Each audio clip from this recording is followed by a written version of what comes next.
Alright, beginning of day 3. This is what I've done so far. I've cleaned up that mess that was in here on both sides.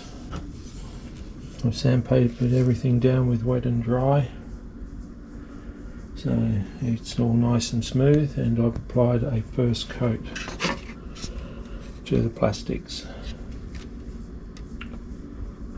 So being first coat, it's a bit blotchy, but I'd rather do, or you're supposed to do many small coats rather than one large coat, and then that way you get a better coverage, no runs and no collapsing of the paint. So that's the start. The other thing I'm going to do is I've bought some vinyl paint. I'm going to also paint the center console and the other pieces like under the dash, etc, etc. So I've bought two different types. I've bought a gloss vinyl and also a matte vinyl. I'm not sure which one I'm going to go with yet, so that's why I bought both. Now before I apply paint on the plastic, I use plastic primer. It's clear, but it allows the paint to adhere better, and if you're going to do something, do it right, guys. Don't half-ass shit, because it doesn't last very long. So that's what I've done so far today, and I'll be right back in a tick to show you what else I've done. Okay, so in between coats I've been taking care of this. Hopefully you can see that a little bit better, but this was really cracked. So what I have done is I've pieced it back together. I had to file a few things, a few of the pieces, to get it to be able to fit in there. Looks like somebody's put an elbow through it, leaning on it too heavy. And just so you know what it is, it's actually the center console lid.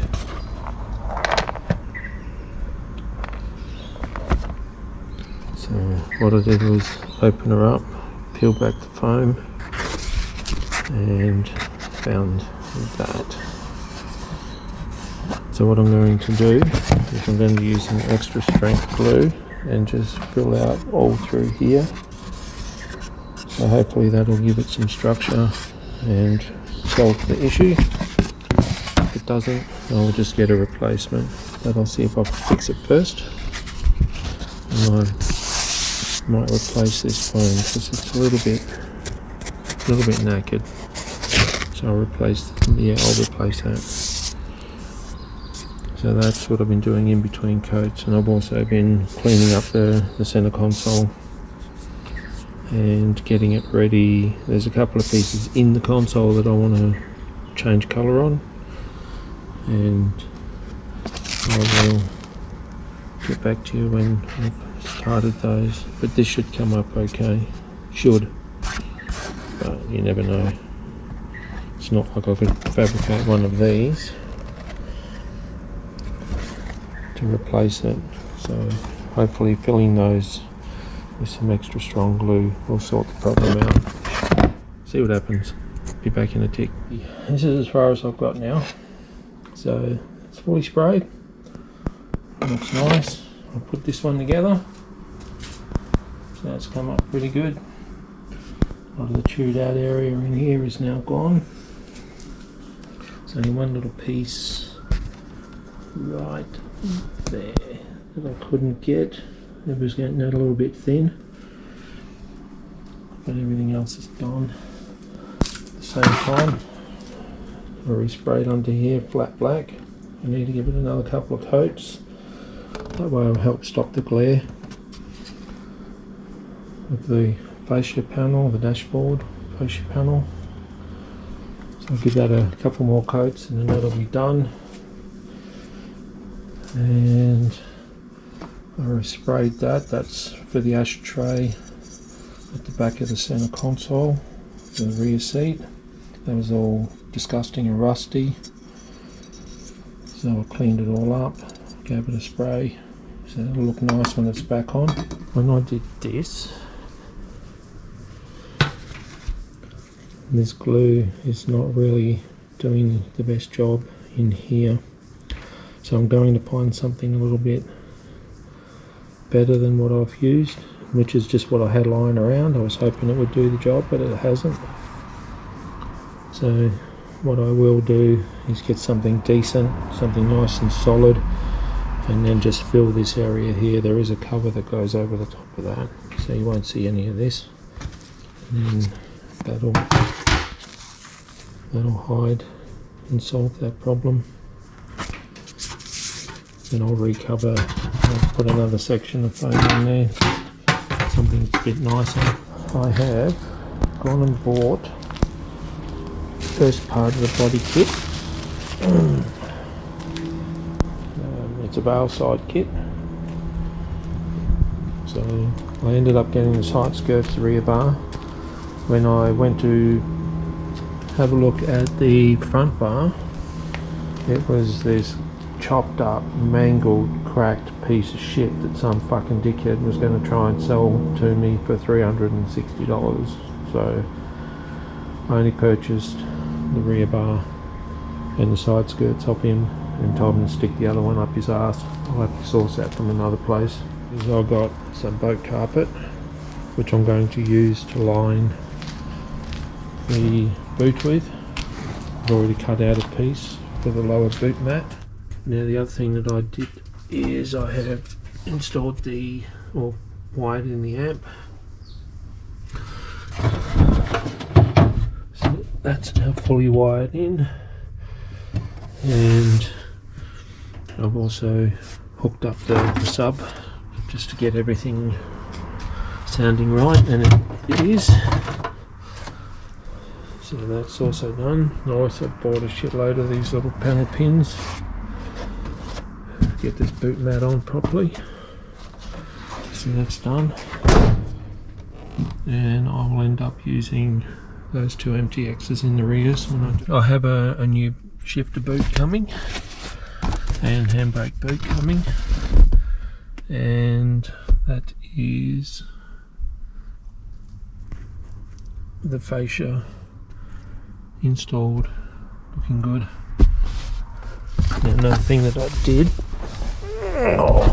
getting too old for this shit, is I put in, instead of the cigarette lighter, I wired up a couple of USB ports, because only dickheads smoke, and you don't need a cigarette lighter if you don't smoke. So that's in there now.